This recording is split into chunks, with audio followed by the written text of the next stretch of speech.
to LOA Today. I'm Walt Thiessen. With me today is life coach and LOA teacher Joel Elston. This is your daily dose of happy. We are so happy you decided to join us today. Okay, so Joel, you told me not to tell you what the topic was going to be because you wanted to be surprised. Yes. So I'm going to surprise you. And this is one that Jen came up with, and I'm not going to do the way she wrote it all up. It was one of those scenarios again. I'm not going to do the scenario, but basically, she wants us to talk about what's involved with overcoming issues of abandonment, abuse, and so forth when you come out of an abusive situation. Now she had a whole scenario lined up about how she wanted to have us discuss, you get into journaling and you start working on yourself and doing all this stuff, and then wonderful things happen and you turn into a wonderful lifestyle and so on and so forth. I figure we'll just go whichever way we're going to go, but it's a good starting point. It's one that you're very familiar with. You've worked with a lot of clients who, particularly in your pro bono work with the kids coming through the foster care system, who have been through exactly that. So I think you're probably as qualified to talk about that as anybody, I would think, Okay. So let's talk about it. Well, sure. And, one of the, basically overcoming trauma is where we're going, right? Is that? Pretty much, yeah. Yeah. How to deal with it and stuff like that. Well, first of all, as we talked about on shows multiple times, trauma has become sort of a catchphrase, sort of a pop psychology. Once you're traumatized, you're always traumatized, and you spend the rest of your life working on that, and you're defined by your trauma. So, you can, Abraham Hicks, Esther speaks in one of the books, the Law of Attraction or Asking is Given. She also basically says, she suggests, and she gets a lot of heat from this. It's like, just move on, just it happened, move on. So, while great respect to her, it's just really generally not that simple, but I do like the concept. There is a moving on point at some point, but how do you deal with it? How do you overcome it? Especially when you've gotten away from the situation, what does it look like? So or if people coming back from war or stuff like that, how do you sort of assimilate back and start getting out of the survival mode, and how do you start doing that? So there's multiple ways. There's multiple therapeutic interventions. One of them is the most popular right now is EMDR. The rapid eye movement desensitization program or whatever. Good program, and I won't get into explaining that, but it's been proven very effective. It's a way to deal with the trauma, and so whatever way you're going to deal with the trauma, you have to process it, understand it, but you also have to be able to say, as we said, put a period behind it, and what are we doing next? The key, what I work really hard on nowadays is sort of undoing some of this idea that trauma is forever. Trauma is a forever thing. It exists. It can be there. You'll never probably forget about it, but the role it plays in your life is really up to your perspective after you've done the processing. So what does that look like? And that's going to be a bio-individual thing. There's people that truly believe they will never get over their trauma whatsoever. They'll never get over these situations, and they've identified with them. And so separating them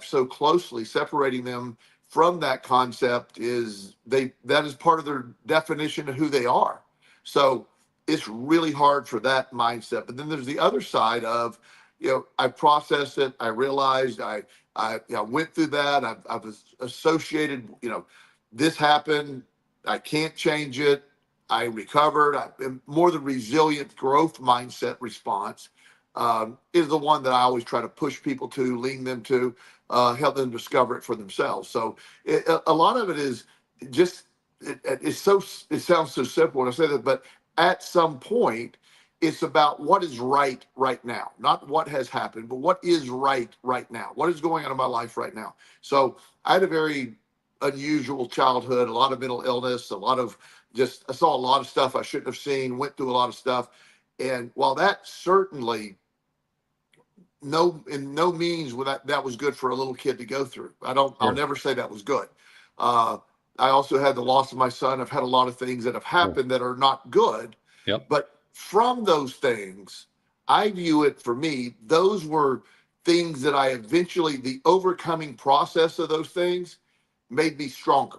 That's the narrative that I have. So I grew from that. I I don't want to go back, and would I rather have the white picket fence, 2-parent household where leave it to beaver kind of thing that nobody, that would have been preferable to that. But I also wouldn't be the person that I am today if that would have happened. Right. So while I don't want to go through the stuff again, as I told you many years ago, I am grateful for the stuff that has happened. I am, because everything I have today, I was telling you for the show, one of the things I might be doing early next year is moving to Portugal.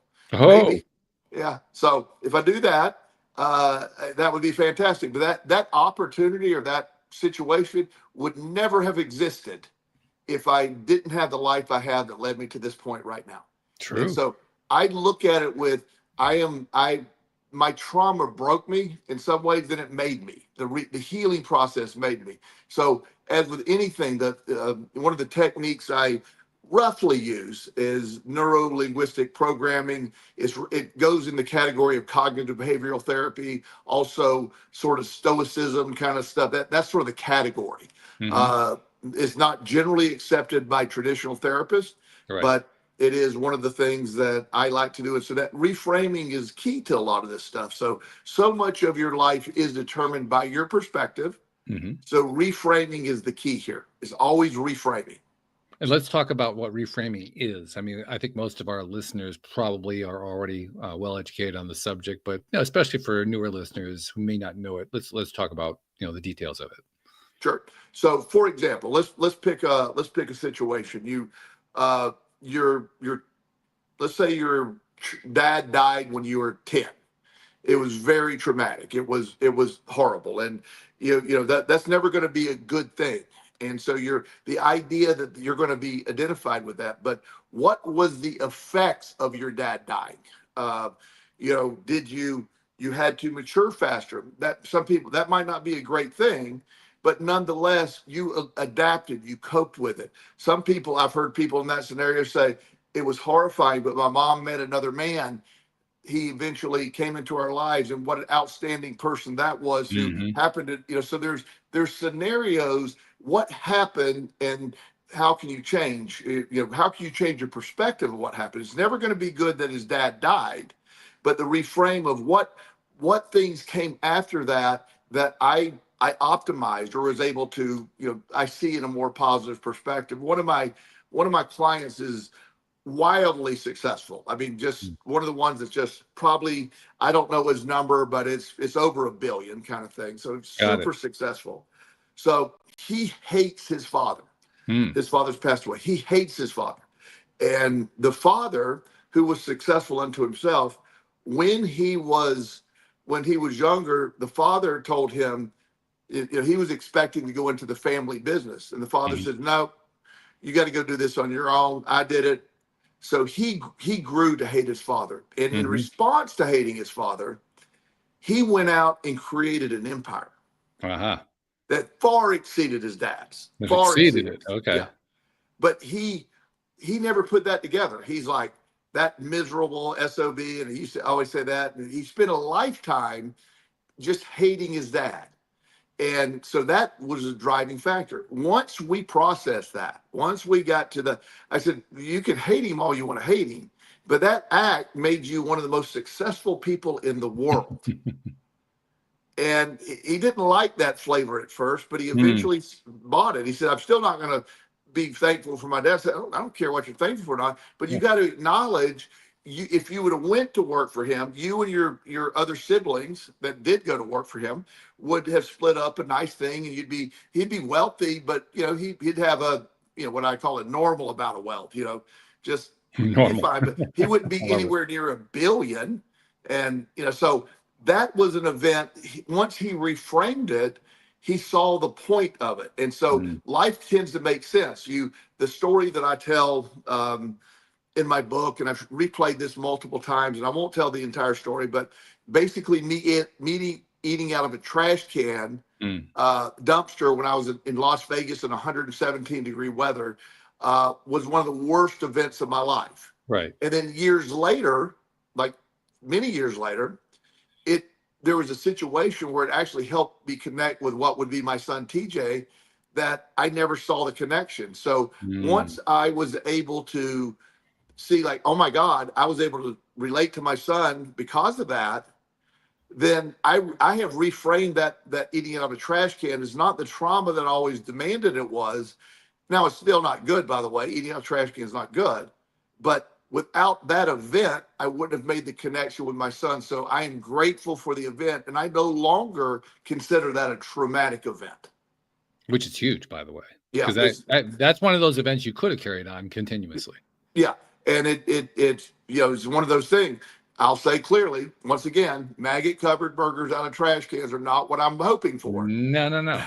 But that event and surviving that event later looked at it different. I looked at it differently. And when I shared that with my son, who had experienced a lightly similar type thing to that, not due to his fault, but neglect in his previous family, it was a bonding moment for us. And it was also a moment for me where I was able to just literally delete the trauma.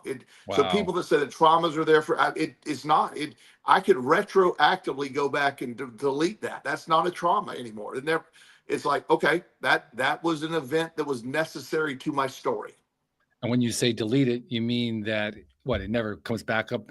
Well, it doesn't. Meaning with the assumption that some people claim that traumas stay with you forever. Mm-hmm. This one isn't. It's not a trauma. It's not. It doesn't have any. There's no negative association. There's no negative association with it anymore. Now, again, I don't want to do it again, but no. If I had to go back and do it again to have the connection that I have with my son, absolutely, I'd go back and do it again. Which is really interesting. And it's a theme that we've talked about a lot here on the show, because not just with you. I mean, you were the first one to really introduce me to it, but I've encountered hundreds of guests coming onto the show who have similar experiences that they went through, that they, again, just like you, they would never trade them. They never want to have them again, but they would never trade them in because they grew so much out of them. Well, they're in those events, all those events, not just that event, the reframe, me going to jail, me losing everything, me sleeping, in a flower bed and being beaten in the head with a 2x4, all of those events, I survived. And so in today's world, the modern updated version of me, all again, none of those are good. I'm not going to reframe them as good, but I can reframe them as strengthening. My growth mindset says, if I can survive what I survived, there's nothing I'm facing today that I can't handle at all. Which is true. I mean, that you're outlining right there what the real strength of reframing is, because you're basically saying, yeah, okay, it was a bad event, but look what came out of it. Look at me now. Yeah. And I say that with humility. I'm not bragging, but I have a life that I could have only dreamed of, and it was forged through all this stuff. But my ability to see the necessary changes that took place from all those events, it's amazing to me. Now, the hard part is trying to do the reframing when it's still fresh. Yes. I mean, you're telling the story about how over time you're able to look back and see something that you formerly saw as negative and now see it with no negative charge at all. And I know what you mean. I've been through similar things like that. When you have the perspective of the years looking back, it is a lot easier to do that. But when you're in the middle of it, not quite the same thing. So how do you do it when you're in the middle of it? Well, a lot of times you can't actually do that in the middle. In the middle. That's why the idea that once something happens, you can trust the process, so to speak. I will accept that this someday is something that maybe I can reframe. But when I'm in the middle of it, I cannot remotely see that emotionally, chemically in my body. I was in fight or flight. I was in a horrible space. I was in severe depression. So there wasn't I can't flip back then to a quick reframe. So the answer is, after you get through it, after you get sort of survive it, or once you're on the process of moving on, you can slowly start asking the questions, what were the lessons in this? What did I, you can early on start saying, if you'd have asked me, a year after I got back from Vegas eating out of the trash can, what was the benefits of that? I've been like, I'm sorry, I can't. That's not I wouldn't be able to do that. But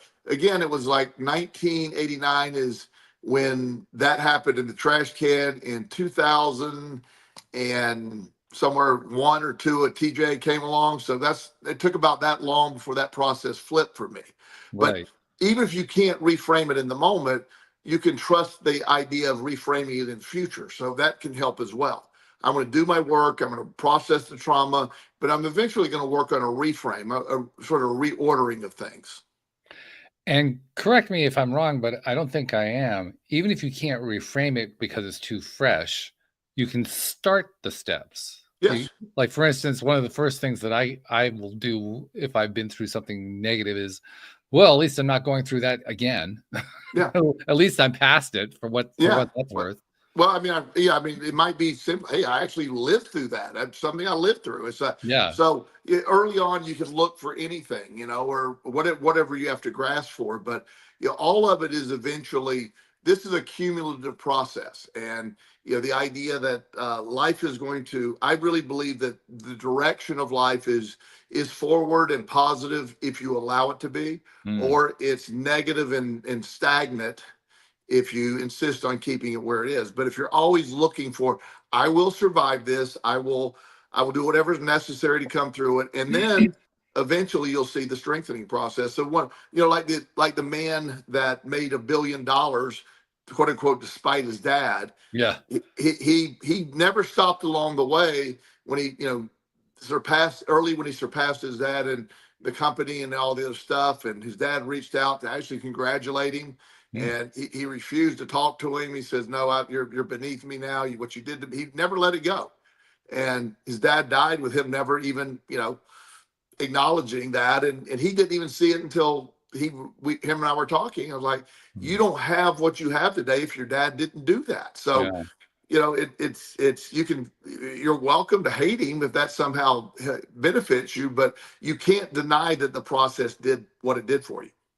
And there is a reason not to go on with the hating other than the fact that you're still hating. At least in my mind, there is. For me, the reason is that, your client actually has kind of gotten off lucky in a sense because he hasn't experienced negative consequences from maintaining that particular viewpoint. Right. But you maintain a negative viewpoint like that, and all kinds of negative stuff can come out of it. Oh, absolutely. And I'm not suggesting it's a good idea to hate. I'm just simply saying, it offers no value now. Right. It offers no there's nothing there. It's just taking the I always encourage people to forgive even the worst transgressions, not for them, for you. I don't want to. Harboring hate is if we look at it from the basis of the law of attraction, it's just not an energy we want to do. And the Abraham Hicks 87 emotional guidance still steps. I'm sure hate's along there, something close to it, resentment. But the process of not having that in there, relieve yourself of the things that burden you by not to make the other person feel better, care less about them, make you feel better. Let it go. Don't harbor that energy. Yeah. I believe the lowest one they have that is along that line is rage. Which Right. I actually like that one better. I think that has more power, more potency to it. So in a negative way, it kind of resonates. But the other nice thing about rage is fairly temporary. I mean, for most people, it is possible to hang on to rage, but most of the time, for most of us who rage, we rage for a short period of time, and then we just kind of get wiped out and can't do it anymore. Rage is actually, so in my mind, if you really want to break some of that down, rage, anger, I believe those are action emotions. They might be negative in connotation, but action precipitates movement, which will eventually move you to the next level. So it's like they talk about it there. Some people, the move up from depression to anger. So most people will view that as, oh no, don't be angry. That's really bad for you. If angry is a sort of a connector to the next step up, it is a necessary or often needed part of anger. Isn't an action emotion. I'm angry. I'm going to do something about it. I'm going to respond versus depression, which is the lowest energy, which there's no action, there's no movement at all. So anger, again, not suggesting anger's where we hang out, but if it's a pit stop on the way up, it's a movement forward. And the fact that people do hang out is the root of the problem. Absolutely. Because when you're hanging out, what you're really saying is, I like it here. I mean, you don't really like it there, but it's as if you were saying that. Well, they are liking it, but they don't might not realize they like it, but it's become comfortable. It's become what they're used to. It's they don't know what to do without it. So it's when you know the my grandfather, who was horrible alcoholic, uh, just a demon of a human being when he was drinking. I Mm. can't have enough bad adjectives his behavior when he was drinking. Uh, and he eventually committed suicide, due to his just severe alcoholism, and nobody was left in his life. So obviously, a very horrible thing.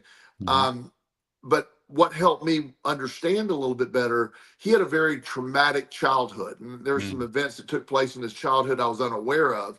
That in the middle of it, now the reframe from that, the trauma he brought to my life, and literally he destroyed that entire side of the family. It Mm. was devastation. It was everybody, and the dysfunctionality between everybody was outrageous. But when I understood that, and after he was dead, I was like, I was able to forgive him anyway, because Mhm. I do, I do love him, and the kind parts of him that existed, and he was kind at times to me. But the idea that I understand that, and I was like, if we would have known that, if we had the knowledge we had today and knew that it Mhm. happened, and he would never get there. He would never even consider that. He wouldn't even discuss that event, Right. the cornerstone event. And maybe there would have been a different outcome. So the positive from that is there's people today that I've worked with that have been healed from stuff like that because of the knowledge of how important something like that is. So I couldn't help him, but I've helped a bunch of other people with that knowledge that he had provided for me on some Yeah, level. sure. Right. And one of the things that jumps out to me about the current times that we live in compared to, say, 40, 50 years ago, which I remember very well, is just how much more acceptance there is of these kinds of ideas, these kinds Yes. of appreciations about, how you can move past things, and how you can get leave traumas behind and so forth. 50 years ago, not only was it considered impossible, it wasn't even discussed. I Now, mean, it just you wouldn't bring it up because what would be the point? well, especially men, and especially Oh yeah. men. That was a time where men don't cry, men don't express that kind of Oh stuff. yeah. Men are strong. They endure that. That's why men live substantially longer than women years ago, and had men have a much higher rate of suicide, and Hmm. this is actually National Mental Health Month, but men's, particularly emphasis on men's mental health, because it's been such a taboo topic. Women have always been much more, in general, open to therapy than men. Mm, yeah. I didn't realize that was this month. Yes, It it kind is of makes this month, sense. and some statistics say men have a 75% more chance of committing suicide. Suicide between 15 and 21-year-old males is like the second or third highest cause, and men between 45 and 55 have a very highly elevated rate of suicide because of the dissatisfaction with life and unprocessed traumas. Mm, yeah. So you do want to process those traumas. You do want to Yes. find a way to move past them, because there's a terrifically bad example of what happens when you don't deal with them. Well, What and they're happens there, and that's always been the point. So when people hear me talk, they're saying you're discounting traumas. I'm not. I am simply the processing, the moving on, the dealing with it, and the third step of moving on is the key. That's the answer, and that's the where everyone right now the traditional psychology is stuck on that idea. Oh no, you'll never get over this. Yeah, I don't quite understand why they're so stuck there. I mean, maybe you have an idea about that, but it just how I don't see how they are able to maintain that viewpoint in the face of what has happened over the last 50 years to the population at whole. I Yeah. mean, there are just so many examples of people who have learned how to move past, and that yet they continue to claim that you can't move past. What was their head in the sand? What's going on? Well, and the book that I often refer to when we talk about these topics is Carol Dweck's book, Mm, Growth Mindset, and I highly recommend that book, by the way. mhm, And she got criticized by so many people because she's suggesting that there's a positive side to trauma. And she wasn't ever doing that. She said there's a positive side to what you can derive from that, what you can grow forward. And she got a lot now. She's a very highly accredited person. I think, she's a Stanford professor. Mhm. I don't think she gives a damn what anybody else says, but the idea that she was way ahead of her time with that, and it Yeah. really twists some people sometime when I quote that book. They don't like it. I wonder if the resistance within the psychology field to the idea that you can overcome trauma is tied to what I would consider to be a relatively slow pace of adoption of positive psychology.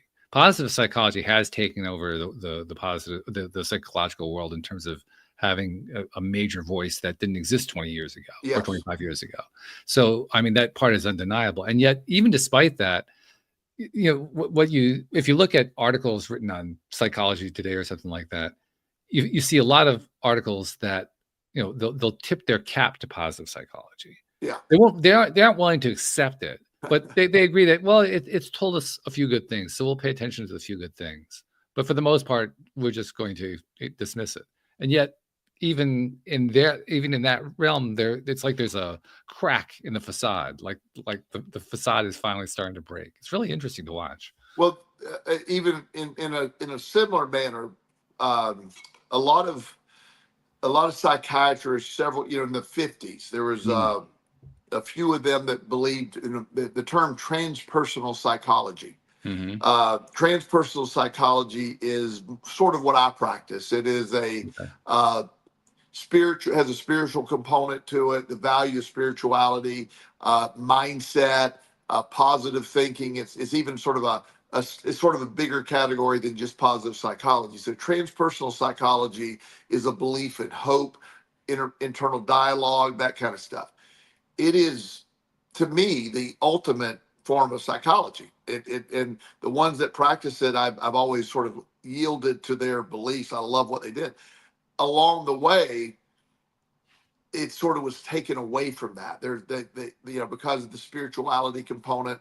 And to be clear, when you hear me, you get this because you know how I feel about religion. This isn't Right. religion. This is spirituality. Two entirely separate things. In fact, most religious people, in my opinion, aren't spiritual. So, okay, now we're gonna get the letters. There you go. These letters do not go to Walt; they go to Joel. Just saying. but that is a broad statement that I do not really mean. It was more of a joke. But the idea that the spirituality, the influence of the brain on sort of your view of life, the idea that the body can heal itself sometimes. It doesn't mean all the time. So there's that side of medicine that like we talked about beyond psychology. Traditional medicine hates the idea of the positive aspects of the placebo effect. Oh yeah. It doesn't like the idea that type 2 diabetes is reversible in almost every case. It doesn't like those narratives. It doesn't like the idea that improving your gut health can actually help with depression. Yeah. It doesn't like all those facts because it doesn't match the narrative that they're predicting. Medical doctors, they're not bad people. They're not setting out and do the wrong thing. They can only they can only go with what they learn. And the idea that they were not really allowed to dive into those things. They weren't able to have the positive mindset, how it affects the healing. People that have no doubt they're going to get better quickly. They heal twice as fast, and they have far less pain. Not because their body's perspective of it's differently. I view pain differently than the average person. To me, pain is simply, number one, it's an indicator that there's something wrong. Mm-hmm. And if at post-surgery pain to me is my body is now healing. We move from that part to healing. So yes, it's going to be painful, but it's part of the healing. I'm not going to get better without pain. And I have a super high tolerance for pain. I don't take pain medication. I just sit there and go, I'm healing. Well, not only that, you also walk out of the hospital before the doctors say theoretically you can do that. Absolutely. I leave immediately. They don't like that. I left surgery like within hours of surgery. So, but again, I'd made up my mind that was fine. I'm good. I went home. I went to bed. I slept. I got better. And did it hurt? Of course it hurt. I never took a pain that at all. I just mentally dealt with it, believed I was getting better. Within 3 or 4 days, I'm walking around fully, like without any, like out missing a beat. So let's circle back to what we were originally talking about, because we were originally talking about the fact that people can go through traumas, abandonment issues, emotional abuse issues, mental, even physical abuse issues, all kinds of traumas, often when they're young, and find themselves in a place where they feel stuck. That's one of the technical terms that we use to describe what it's like that, or to describe it in terms of what mainstream psychology apparently still thinks you'll never get over it. Right.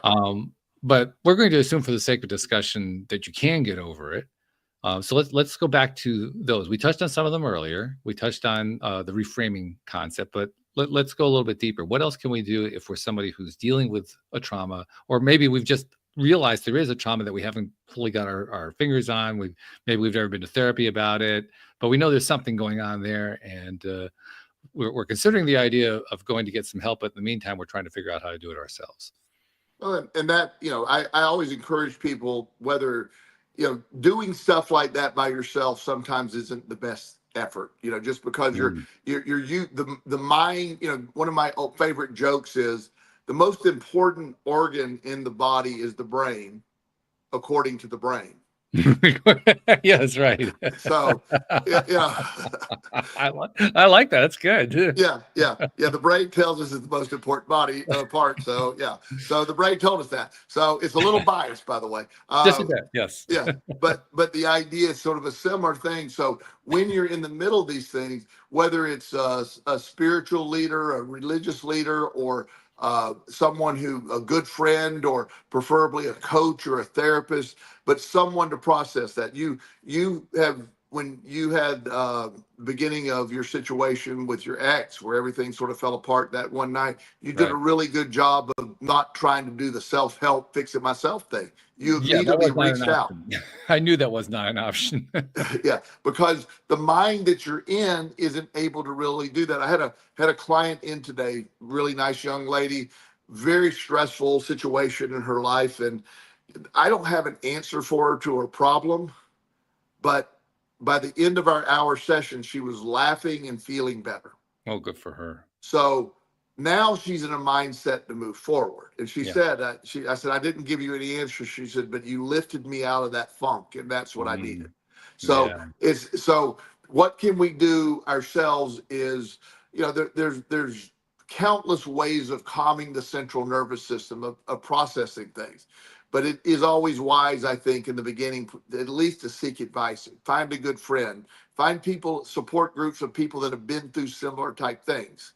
Those are often, like, I'm a big believer in, a lot of people need grief groups, groups that, because grief is such a problem for so many people, because they think there's a specific way you're supposed to grieve. Oh, yeah. And the idea that, am I grieving properly? Am I honoring my family, or, whatever? And it's like, grieving works as is intended to work for you. You got to find your process for grieving. Yeah, I was always both intrigued and turned off at the same time by what I believe, is it 5 stages? That I think there are officially 5 stages of grief. There's 2 versions, 5 or 7, but yeah, 5 is 7. Oh, okay. Yeah. And that if you were skipping any of them, there was something wrong with you. That was the part that just rubbed me the wrong way. Yeah. They in theory, all 5 stages of grief occur. There's no particular order. One may exist for 5 years. Some you may process it immediately. It's bargaining. The whatever, when you're like, this didn't happen, that they're coming back, or the anger, the eventually acceptance. But the stages of grief are they can come in any order. All 5 of them don't have to happen. You may spend years on one and 8 seconds on the other. There's no right way to do that. Well, I also discovered that there's not only is there no right order, but there's also no right timing, because when my father passed, I did all my grieving before he passed. Sure. Which, first of all, I didn't even know it was possible. And second, I didn't even know if it was legal. Are you allowed to do that? But when I got there, when I got to that point where he had passed, and I was feeling like, wow, why don't I feel any problem here? I don't understand this. It was bewildering Yeah. because it broke the rules. And I think that's what I'm trying to address here. We have these so-called rules set up that, you have to grieve this way, like you said, 5 steps or 7 steps. They can't even agree if it's 5 or I'm 7. about to But say they can't decide if it's 5 or 7. So yeah. yeah, I mean, if they can't agree, why should we? But that's Yeah. another topic entirely. But my point is, if I can get through the grief before he even died, I mean, are there any rules here? Are you asking me if there's rules? No, I'm I asking don't. you. I don't have any rules. I mean, I look at it from the perspective you're talking about is, like, for example, usually if you're watching a family member go through ungodly slow death, and, you can certainly grieve them before they're physically totally gone. which was The, essentially what was happening with my dad. yeah, yeah, same thing with my dad. My dad, the last 6 months of my dad's life, he lost touch with the reality. He was in poor physical health. He would wake up every day scared to death, Mm, not understanding why. He didn't understand what was going on. He didn't understand my mom had already died. He was scared, and he had mm. just bits of information. And uh, as he declined, this man that I always sort of idolized, I watched him just sort of, and I still idolized him, but I idolized the person he was and what that frail person toward the end. So by the time my sister called me and said he officially had passed, I had grieved deeply Mm. that the man had already there, and the man that I knew was already gone. And the remnants of him, the body that was left, has been relieved of suffering. There was no Yes. grieving at that point before, but I was just pleased he was relieved of his suffering and no longer in pain. That's how I felt too. My dad died from symptoms associated with Parkinson's disease, and without getting too graphic about it, essentially he starved to death because the Yeah, Parkinson's would let him swallow, yeah. and that's horrible to What a watch. horrible, yeah, yeah. And then that's such a, so the grief of that, and him having, it was a difficult exit for him. But the remembering the man he was and all the great stuff you remember, and then you can grieve the loss of that person, and then the remnants of him is a relief when he transitions, when the physical body, actually, in my belief, he's probably transitioned long before the physical body gives up. I think there's actually truth to that. Yeah, Yeah, I think there is definitely truth to that. And I recall, of course, I think most people do. I recall the last time I saw my dad. I had a final session with him. He was lying in bed. He could talk, but barely, and most of it was just him acknowledging with eyesight. And I was telling him what he meant to me, and how I appreciate him and all that kind of thing. And then he managed to get words out that basically said he wanted to go home. Now, he was in yeah. a senior center in a rehab facility, and there was no way to take him home. It was not possible. And when he said that, I wanted to honor the request, but I knew I couldn't. And that broke me down. That I just immediately I broke out into tears. I practically lost it. And the last experience I had with my dad was my dad trying to comfort me while I was upset that I couldn't help him. And I think you misinterpret what he was saying. I wouldn't doubt it. I think he meant he wanted to go home. I think he was telling you. Oh, well, you may be right. I think that's what he was telling you. He knew he couldn't go home to the house. He wanted to go home. That's what I think. Maybe. I think when you get to that state, you're aware that that's available to you, I never and thought of it that way. Thank yeah, you. I think you're right. yeah. I think you misinterpreted that. Yeah. So yeah, I think he was letting you know, hey son, I'm ready to go. I'm ready to go home to Yeah. what I'm seeing out there, not what I left. I want some of that. And that is something I'm pretty confident people nearing the end of their lives, they do see. Oh yeah. It's almost like there's a vista that opens up. Oh, there is, and I really believe toward the end, part of the comforting nature of the what I call source energy Mhm. is, the moment that and I don't even mean the physical body dies, but the moment that you transition, Right. I believe you go back to source energy, and that's where the white light stuff and all that stuff can exist. Yep. But I think along the way that as you get closer to that, it's very, you have a bridge there.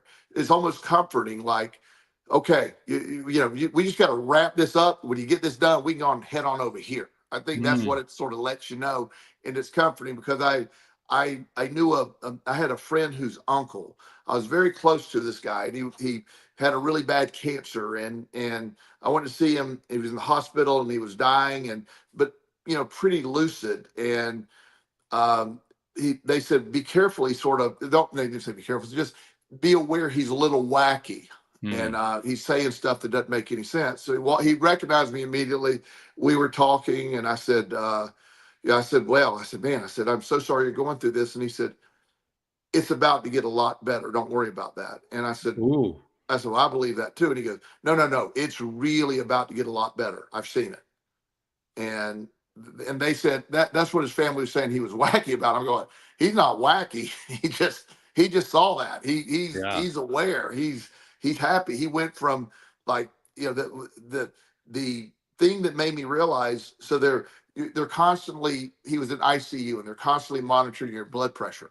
Right. And his blood pressure was extremely high. Like, it Mhm. was just, they were expecting that to be what killed him as he was sort of dying. Right. And then they said his blood pressure just dropped to normal one morning. They Hmm. didn't have an explanation of why. Well, my belief is that's when he saw what was out there. The stress of Okay. dying and all that. Then he realized, I'm not worried about that. And they said for the 2 days after his blood pressure, he was much calmer Okay. and everything. I'm convinced that's what happened. So when your dad said he was going home, Walt, he was saying, I want to go home. Yeah. Yeah. Yeah. As an Yeah. origin, place of origin. As an origin, that's home. That's home. He was looking Yeah. forward to that. So you didn't drop the ball. He was just telling you, I'm ready to go. It's funny, I never considered that possibility. It never occurred to me that he was using the word home metaphorically Yeah. compared to what I would normally use Yeah. the word. But So it makes a lot of sense. It I makes a believe total lot. that. I truly believe that. So, Yeah. I mean, he knew he wasn't in a position to go to that house. But I think his realization, like, I'm ready to go home now. Yeah. Yeah. Also remember when my ex-wife's stepmother passed. We went to see her 2 days before she passed, and she knew she was going to pass because she decided to refuse her meds. And she knew that would mean she only had a day or 2 left, and that's what she had, was 2 days left. So, it was a knowing situation, and she was very calm. Um, there was a certain degree of resolution about it in her mind. But I also knew something about her spiritual beliefs, which basically were none. And I made a comment to her after my ex said goodbye to her, and I'm following her out of the room. I turned to her and to her stepmother, and I said, "You're about to have a wonderful adventure." And she gave me this very quizzical look, like, "What are you talking about?" But she didn't dismiss it. And the reason I say she didn't dismiss it is that was a different behavior for her, because up until Yes. then, she would have dismissed it. Yes. But now for the first time, she wasn't dismissing it, which tells me she was probably on that threshold that you were describing, where she was just starting to see what was on the other side. Yeah, I think you get to that place and you're like, okay, the part of the process of we know it's ready. Source energy is aware of it's ready, and it's revealed. You're able Mhm. to connect. You're able to start to reconnect to full source energy at that point. Right, right. So you get a glimpse of it. You get an understanding. And again, my belief is once you're connected to source energy, you have access to all knowledge, everything. Yes, which makes total sense to me, actually. Everything. Yeah. There's no secrets of the universe or everything in source energy. Right, right. I'm loving this track. I do want to get back to the original track, but this is one of those rabbit hole moments that I love, because this is a fun rabbit hole to be down. But I do want to get back to the original, because the original track was dealing with traumas from earlier in life and finding a way to move past them and basically make your life the kind of success you want it to be. Now, we talked earlier about the power of reframing how you look at the event, whatever the traumatic event was, or a series of events were. And we talked about how you can take steps along the way, but most often you're going to gain the greatest perspective by being able to look back years later and seeing what came out of it that was much more beneficial than you could have possibly have imagined. Sure. But let's go back to the first part where you're still in it, or maybe you've just it's in your past, but it's in relatively recent past, and you're still trying to figure out how to deal with that. Now, as you pointed out, it's usually best to do so with the help of somebody else, preferably a professional. But beyond that, what else can we do to actually take those steps when we're feeling like we really can't take steps? Well, I mean, that's when, again, I don't know how to do it without some type of, whether you do use in today's world, use AI, ask questions, grieving, whatever Mhm. whatever it is, whatever the process is, there has to be something that takes place in the brain that, whether it's a catalyst from another person, a therapist or whoever, to get you thinking in the right direction. So and you might have an epiphany, you might have, this pisses me off so far, but there needs to be something to get you to an action step of something. And so whether, that's why I love living in, as much as people complain about all of this, living in today's world where you have access to absolutely all the information in the world. Oh, yeah. There's not you can, and I'm having a conversation with my AI on a regular basis on many different topics, and I can just keep switching topics and they keep keeping up with me, Oh, yeah. so It's fun. Yeah. yeah. So, the idea that exists now, but there isn't, I don't know whether you're watching a video or you're doing a Google search of, I just went through this trauma. If you could pick any topic. My husband just left me penniless. And after he beat me, and I'm not making fun of that, that's obviously a very serious situation. But if you Google search that, there's going to be 9,000 YouTube videos of very powerful women that have been through the exact same thing that will Right. support you through their videos. And if you message them, I guarantee they're going to message you back. So we live in a world with access, which we didn't ever have before. So to fit the action piece that you were talking about, that is a small but significant action piece. Yes. Doing, if nothing else, you go find a YouTube video. Find a YouTube video, and one thing you'll learn is there's never one YouTube video on any topic. There's Yeah. Google's, it'll say, there's 18 million videos on this topic, and it's not, but it is something that's there. You go do a law of attraction video. It's ridiculous. It's ridiculous. So Yeah. there has to be something to get that process there, and it doesn't have to be immediate, but there's going to be something to stir. It could be a decision you make. I can't imagine this is the rest of my life. What can I do about it? Talking to friends, that one of the worst things that can happen is you just totally isolate and believe everything's hopeless. Then that's how you get stuck in that. Versus, just any kind of action. Read a book about it. Read, who are your idols, whatever. Reach out to people. How do people overcome these things? You just got to be able to find something. And years ago, without the access to all this, it was much harder. But in today's world, it's on your phone. It's on your tablet. It's on if you don't even have all that, go to the public library and you have access to their computers. But there's all of this is out there, and just finding something that gets you thinking in the right direction. And I love when people who have been through, like that old statement of somebody that's been through the fire comes back carrying buckets of water for those that still engulfed in the flames. Mm-hmm. There's so many people out there that you have access to on YouTube alone. Oh, yeah. There's other forums as well. Reddit will have 18 million things on Reddit about this, but if you just need the most simple thing, go find it, get input, listen to a bunch of different theories, and then follow their advice. These people have been through it. The best way to if I want to learn how to get rich, I don't really care what Harvard Business School has to say. I want to go talk to people that got rich. Yes, exactly. So I go to the source. Yeah, I don't want to hear about Harvard Business School. I want to, let's see what these people said. What happened? I want to hear that mindset. Makes total sense to me. Yeah.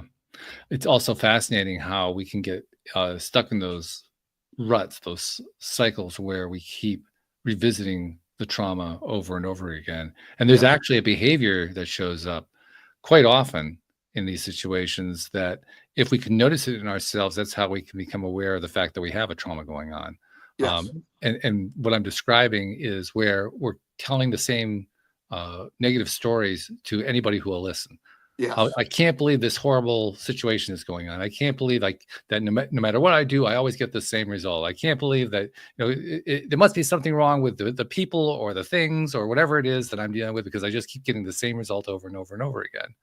And what's very common to that pattern, that viewpoint, is an inability or an unwillingness to acknowledge that I'm at the center of it. I'm the one who's actually doing it. But nevertheless, the pattern is there. The pattern is telling you you can pay attention to this, and it's an indicator that this is a time and a place to take a different kind of action from what you've been doing because you keep getting the same kind of results from the same actions over and over again. It's a humorous story, and not that I don't have empathy for this guy, but many years ago, there was the gym I went to was a family gym, and I would go in the evenings because of my work schedule during the day. So you get to know everybody, and there's this couple that came in there, and they were, very physically fit, and everybody knew everybody. We're always talking, always joking. So the wife left the husband. Mm. And so we go into the gym the first night that happened. He comes up to me. I can't believe that, let's say her name is Sue. I can't believe Sue left me. I can't believe she left me. It was terrible. He tells me the story. Right. I'm really sorry to hear about that. So I look over there and he's talking. And he literally that night, understandably, he went to every single person in the gym and told the story. Right.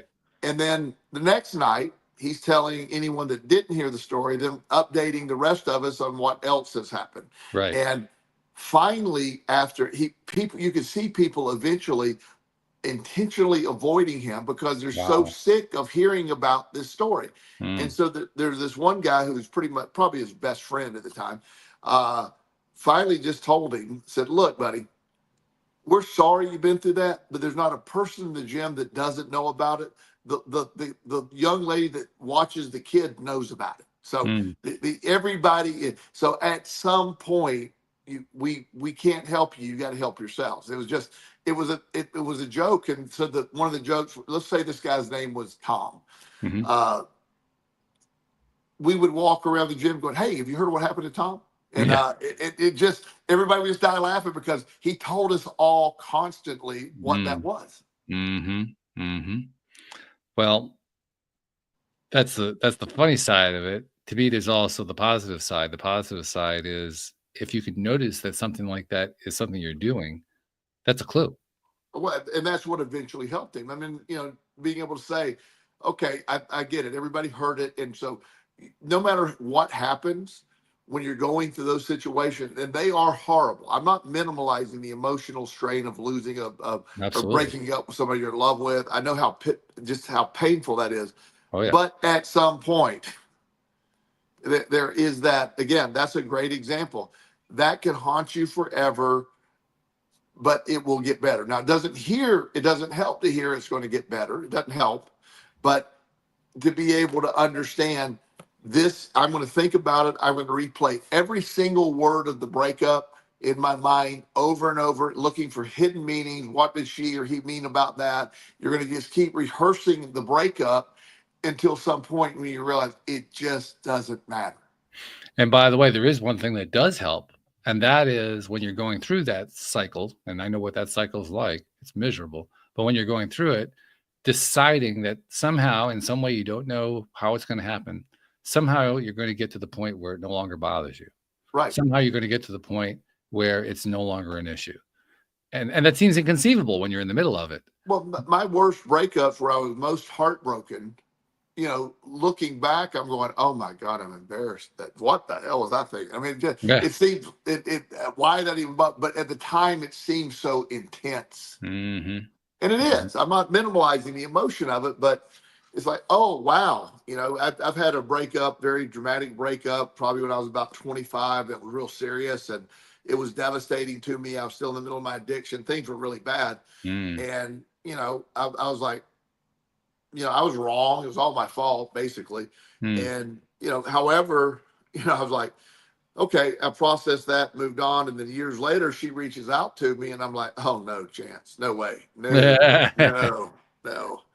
Because, anybody that could, because of who I was at the time, and anybody that could be tuned into that energy it was at probably wouldn't be appropriate for this energy now. Right, right, right.